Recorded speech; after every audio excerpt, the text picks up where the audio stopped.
Paano ba kumuha ng Pag-ibig Loyalty Card Class ngayong 2024? Ano na nga ba ang mga requirements at steps para makakuha ng Loyalty Card Class sa Pag-ibig? At magkano na ang updated na babayaran pagkukuha ka ng Loyalty Card Class sa Pag-ibig? So lahat ng yan sasagutin natin para di na kayo pabalik-balik pag pumunta kayo sa Pag-ibig at kukuha ng Loyalty Card Plus.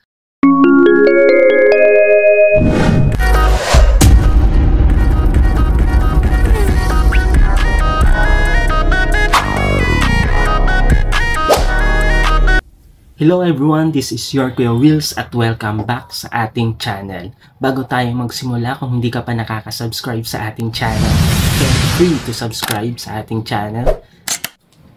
Ang channel natin ay nagbibigay ng mga tips, YouTube updates, and tutorials, and other useful things na pwede nating mapakinabangan. So kung gusto mo ng ganong content, hit mo na yung subscribe button, pahit na rin ang notif bell para maging updated ka pag may nilabas tayong mga video. So, okay. Bago natin simulang sagutin ang mga katanungan natin, para saan nga ba itong Pag-ibig Loyalty Card Plus? Ito po. Ano nga ba ang purpose or benefits na makukuha natin pag meron tayong Loyalty Card Plus sa Pag-ibig? Bali si Pag-ibig Loyalty Card Plus ay magsisilbing discounts and reward cards po natin sa mahigit 300 partner establishment nationwide ni Pag-ibig. Example business category tulad ng beauty and wellness. Ipa-flash natin yung mga examples.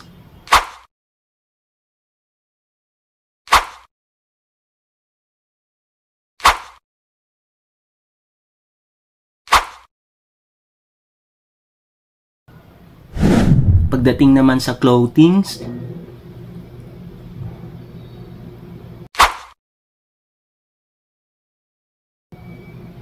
at pagdating sa mga department stores and supermarkets,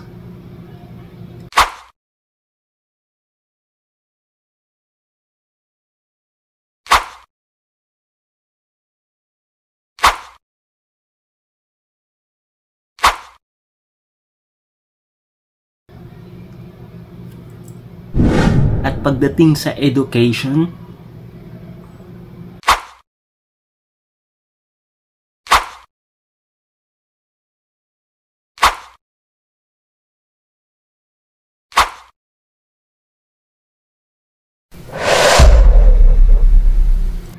sa food and restaurants,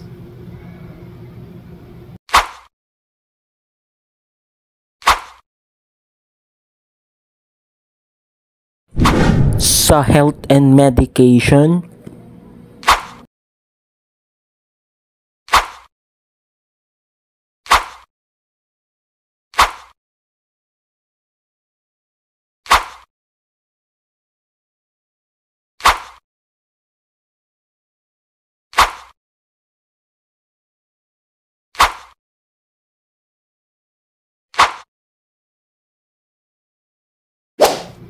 pwede rin to sa hotels,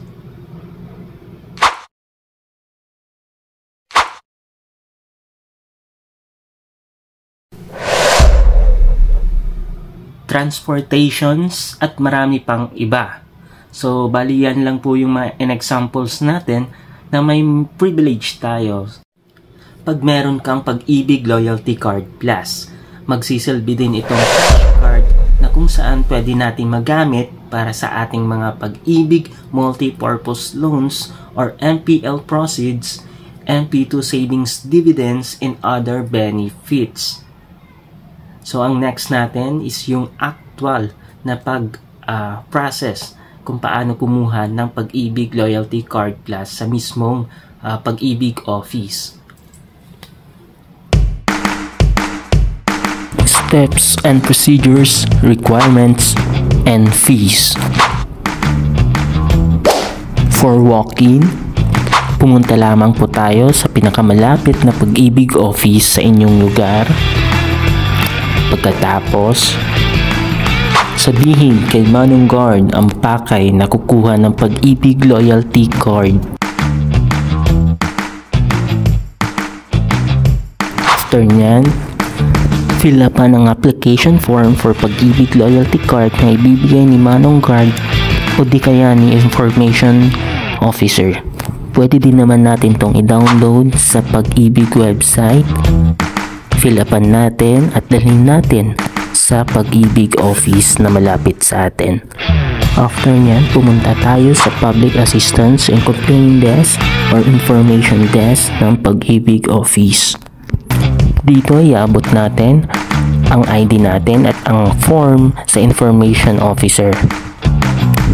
I-flash na lang natin ang list of acceptable valid IDs sa Pag-ibig office.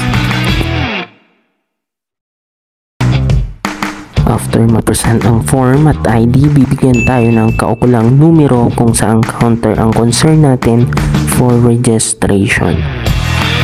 Antayin natin matawag ang ating numero tsaka lumapit at ibigay ang form sa officer kung saan counter tayo naka-assign. After ng registration,